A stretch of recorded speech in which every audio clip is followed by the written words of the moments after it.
Et oui, tu vas avoir affaire à des clients chiants, ça arrive et c'est surtout pas la fin du monde. Aujourd'hui, je vais te parler du pire type de client que tu peux avoir en prestation, mais pas que. On va parler de comment les voir arriver de loin et surtout les esquiver.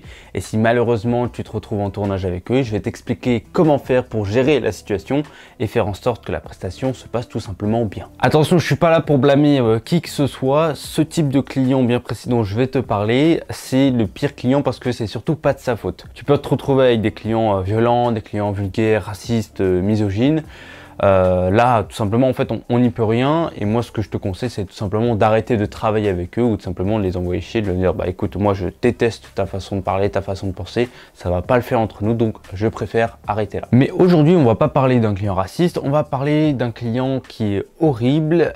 Ce client, en fait, c'est un client qui est décisionnaire dans l'entreprise où c'est lui, en fait, qui t'a commandé la vidéo. Et cette personne, elle veut quelque chose, mais elle ne sait pas quoi.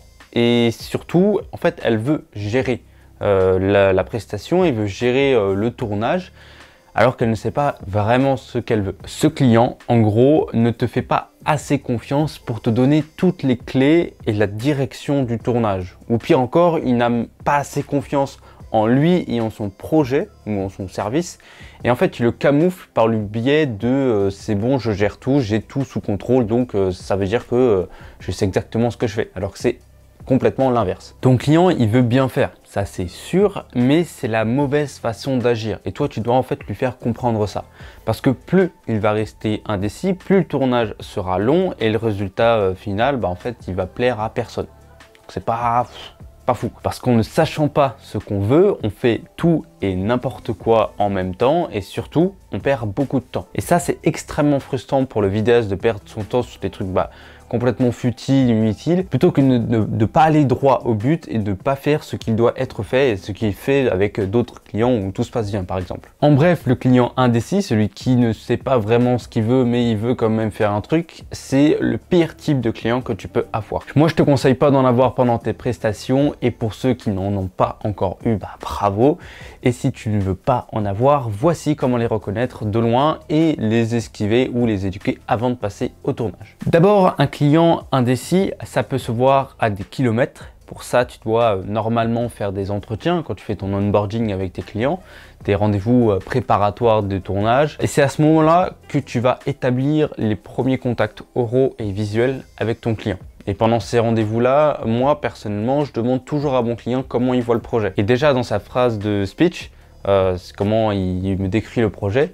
Si l'objectif il est clair et net, bah c'est bon, il sait exactement ce qu'il veut et pourquoi il le veut. Mais si par exemple ton client commence à te dire qu'il veut faire une vidéo parce que ses concurrents l'ont fait et qu'il est sûr que ça va péter sur les réseaux sans problème, peu importe la vidéo qu'il va faire, là tu le vois arriver et si pire encore il commence à vouloir tout prendre en main, c'est-à-dire dire bah nous on va faire ci, ça, ça et tu sais qu'en fait tu vois qu'il connaît rien en tout ce qui est caméra, technique de son, etc. ou même ce qui est possible de faire avec les budgets. Là tu peux comprendre qu'il ne sait pas vraiment ce qu'il veut et qu'il a l'impression qu'il va tout avoir et ça va pas le faire tout simplement. Mais le pire qu'un client peut te faire, c'est te dire comment faire ton métier. Si tu fais appel à un professionnel et que tu lui dis bah, comment travailler, alors que toi tu n'y connais rien, ça montre directement le manque de confiance que tu as en lui. Et donc la prestation elle va tout simplement mal se passer, peu importe comment ça va se passer, ça va mal se passer si ton client n'a pas confiance en toi et te dit quoi faire dans ton travail. Ça c'est tout simplement horrible, même pour toi. Tu dis bah non, c'est moi le professionnel, je sais faire ça, t'as pas à me dire ce que j'ai à faire.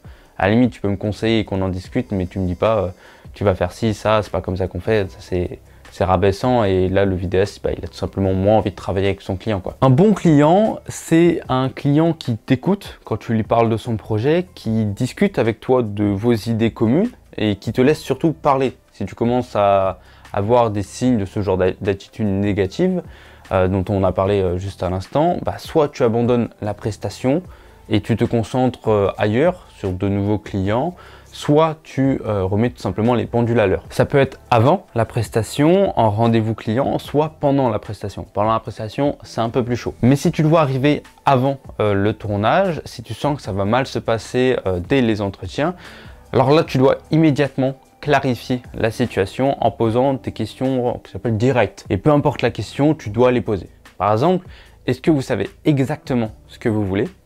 Et est-ce que vous avez confiance en moi et en mes compétences de vidéaste? Là, ces questions, elles sont fermées, donc c'est oui ou non, donc tu auras directement une réponse, et certains ils vont clairement te mentir, et d'autres ils vont t'avouer la vérité. Et si tu avoues la vérité et qu'ils sont complètement perdus, bah là on peut attaquer la phase d'éducation, de discussion, on peut appeler ça un tea time. Là on essaie de comprendre qu'est-ce qu'il veut réellement, est-ce qu'il a confiance en nous, pourquoi il devrait avoir confiance en nous. C'est le moment où tu te poses avec ton client et tu crées cette relation pour qu'ensuite tout se passe bien, il t'écoute et il te laisse faire ton travail. Là donc tu vas pouvoir lui parler de ton travail et de comment les choses doivent être faites, et même tu peux parler de tes idées à ton client, ou vous pouvez échanger vos idées. Et là il va t'écouter et ça peut carrément régler le souci. Et si par contre ton client il fait toujours comme si de rien n'était, bah, tu as le choix de quitter la prestation ou de parler franchement en lui disant que par exemple s'il continue, il n'y a rien qui va bien se passer.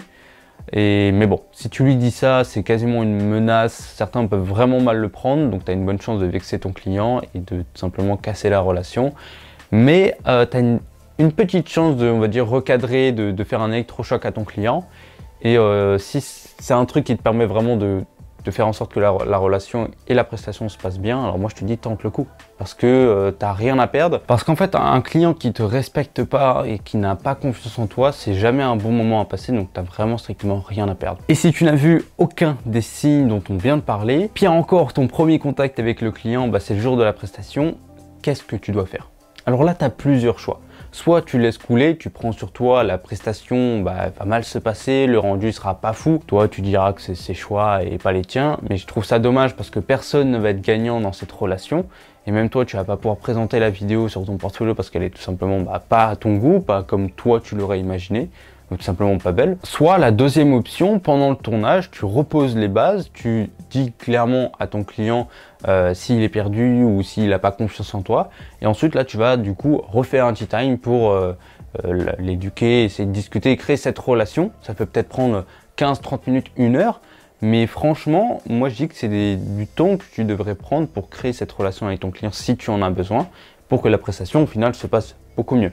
C'est du temps, on va dire, investi, et ça peut même être investi sur de futurs contrats avec ce même client, etc. Moi je trouve que c'est intéressant de le faire. Parce qu'encore une fois, c'est jamais cool quand un tournage se passe mal. Moi j'espère sincèrement que ces conseils te seront utiles, et si tu veux d'autres conseils dans ce genre là, tu peux rejoindre évidemment ma newsletter dans la description, c'est gratuit, c'est un petit mail que je t'envoie tous les mardis. Et sinon tu peux regarder cette playlist là, et nous on se retrouve directement de l'autre côté. Je te fais plein de bisous, ciao.